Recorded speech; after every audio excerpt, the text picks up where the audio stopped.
Sports card speculation can be fun, but it can also be full of risk. Today, I'm showing you how I look for opportunities as I identify 3 NBA players whose cards could be ready to pop.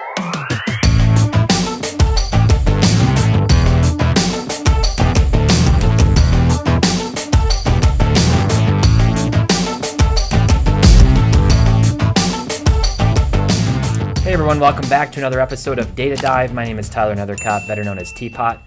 In the last 14 days, Jordan Poole cards have gone full overreaction mode as he's been hot in the preseason, scoring around 25 points per game. His PSA 10 Prism Silvers are up 73% in the last 14 days, and investors are really obviously latching on to his hot performance so far in the preseason. This is the nature of things, especially as an NBA season starts to get underway and is getting ready to kick off. Everyone's looking for the next player who could be the next big thing. Klay Thompson's obviously missed time, so people are latching on to Poole as the Warriors look like they could be returning to contending form. So the question here is, how can we identify the next Jordan Poole, the next guy who could be scoring in bunches, 25, 30-point performances? And that's what I want to show you today. At least some ideas and tips around how a tool like Market Movers can help us with that. So let's get to it. Okay, so as always, I'm going to be using Market Movers to do this research, like I said. And the page that I really want to get started on, and this is one of the most valuable resources, is our price movements by card. And before I do this, there's a handful of factors that I like to think about when I'm considering a player whose prices could, potentially take a big leap forward. One is draft stock. Where were they taken in the draft? Were they a high draft pick? Statistically, higher draft picks, lottery picks, have a much higher probability of being great NBA players than picks, taken later in the first round or especially in the second round. That does not mean there can't be exceptions. Obviously, there can be.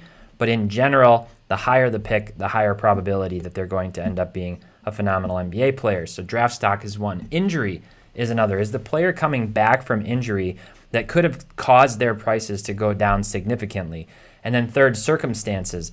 Are they in a new place? Are they on a new team? Are they up for a contract extension, which typically bodes well? Or are they going to potentially see a lot more playtime, either for certain because they've moved up on the roster, or are they in a situation where there could be a lot of injuries or other players on the chopping block or likely to be traded? So I'm looking for those circumstances that could lead to an increase in playtime and an increase in performance. And we'll keep some of those things in mind as we move forward, my rationale for each of these picks.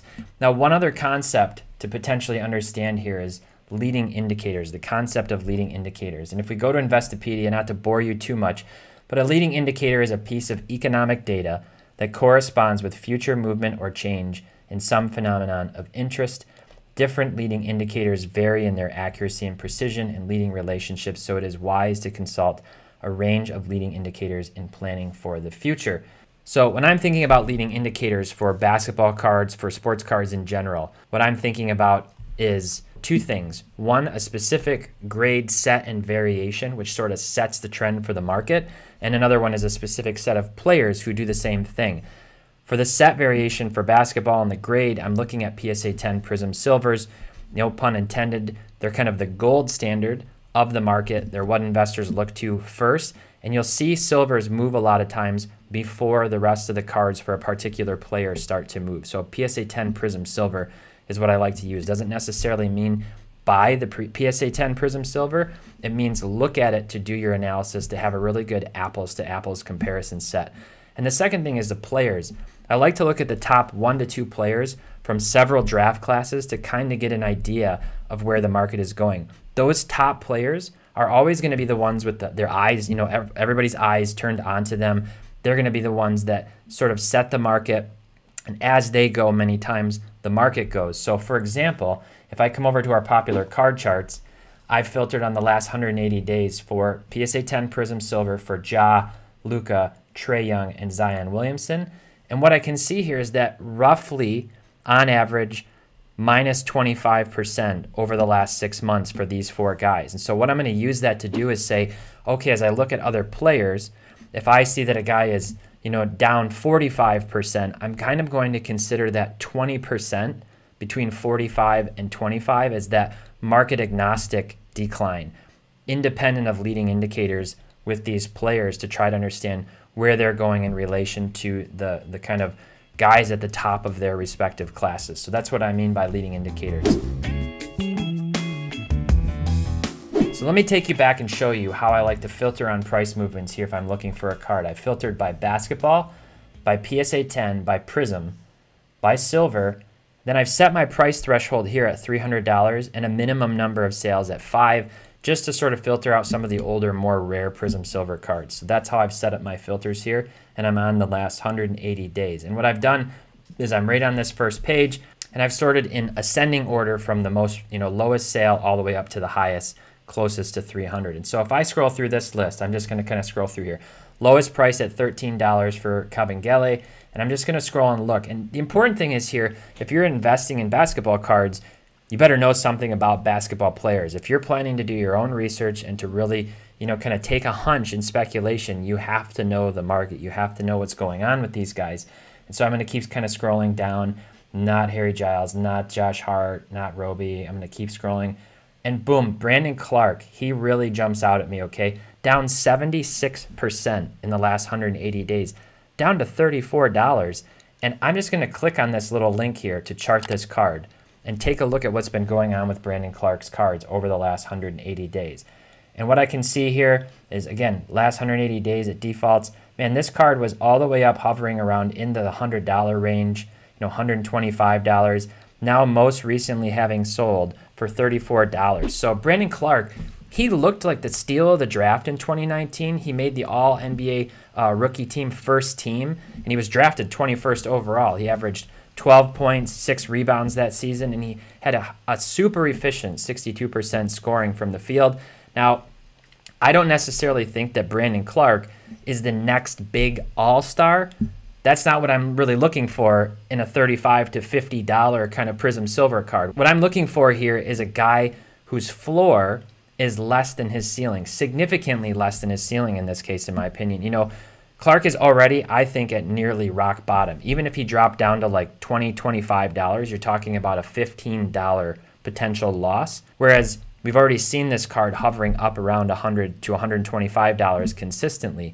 And Clark has a lot of that kind of potential. He kind of reminds me of sort of a Jay Crowder type player, a guy who's playing that power forward position, a little bit smaller in size for that. But he could really get down there and see his stats climb back up if he gets back and returns to form. And if you do some research, you'll see a lot of articles hovering and floating around about Brandon Clark and how people are expecting him to have a bounce back season. So Brandon Clark is my first pick at a guy in that low price range who could be seeing a value increase.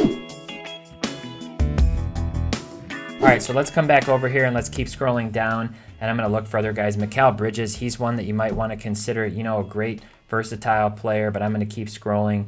I don't see anybody here that I really like, so I'm going to go to the second page. Mitchell Robinson's a guy I was really high on for a long time. Dante DiVincenzo, Brogdon, and Kevin Huerter, 3 guys who a lot of potential and have seen, some price decreases. Brogdon's super efficient. There's been trade rumors to Philly potentially, but I'm going to keep scrolling. I'm going to keep looking. Oh, my boy Sekou, just signed with the Lakers. We'll see if he can actually stick there. Bagley, can he ever actually do anything in the league? Going to keep going and see if I find anybody else. Nobody jumping out at me significantly on this second page.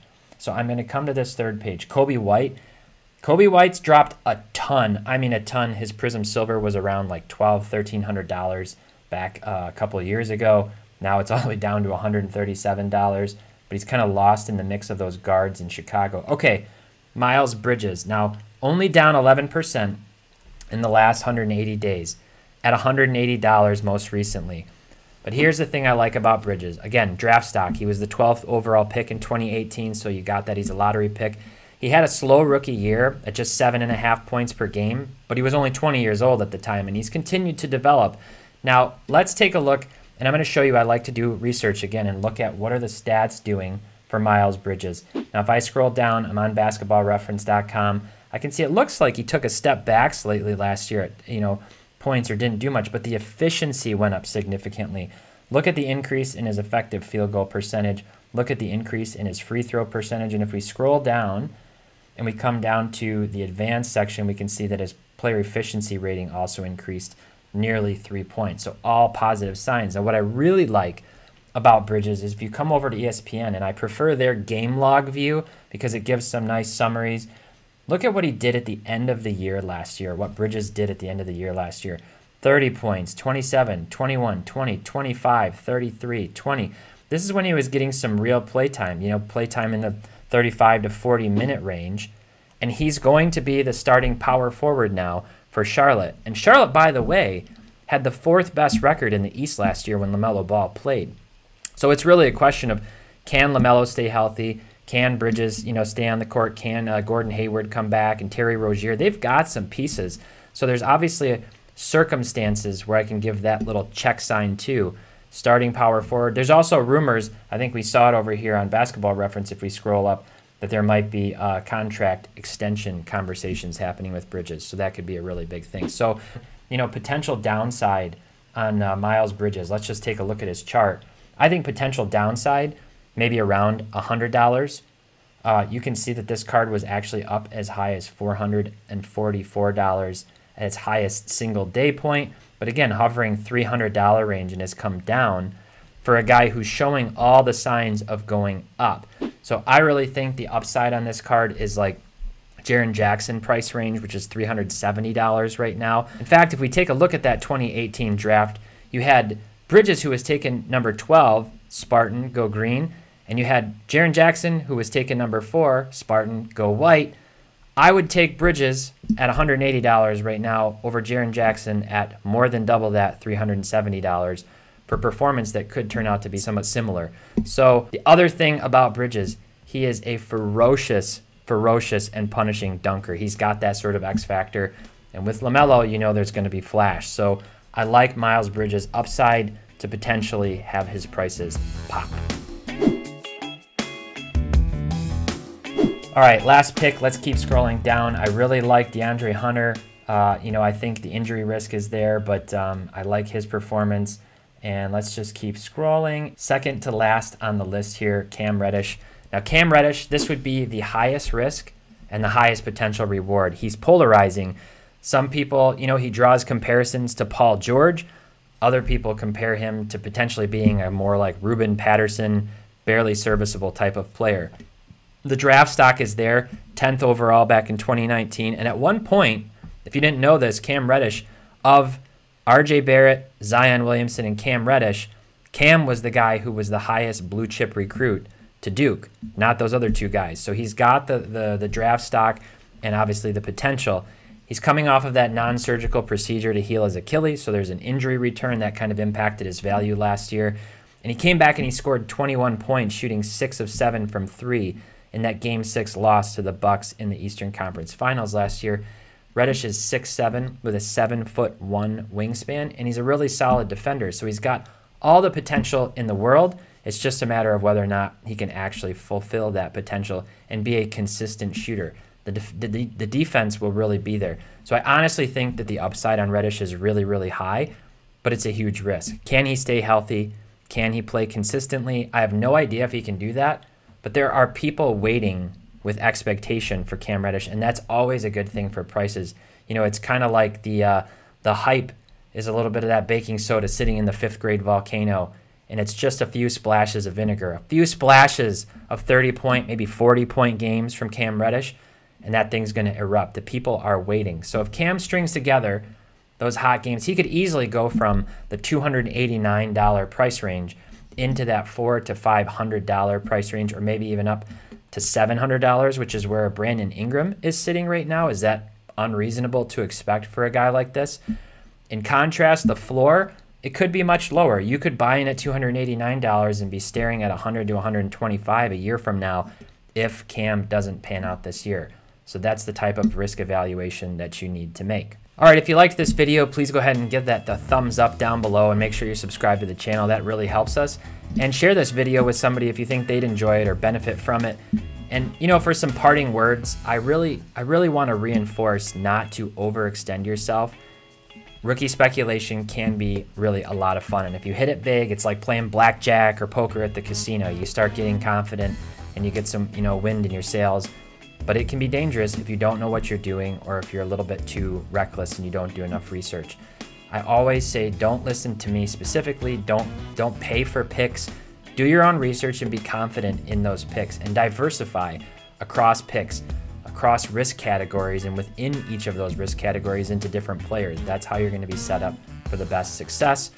Be smart, be a student, listen to others' opinions, and then do your own research and make your own decisions. And hopefully what I've shown you here today about how I think about it and how I use market movers will help you inform yourselves and make your best decisions to invest in sports cards. So if you're interested in market movers, visit marketmoversapp.com. Again, please go ahead and subscribe to this channel and hit the bell icon. Leave your comments down below if there are players from the last few years in NBA that you're particularly high on. And until next time, happy investing.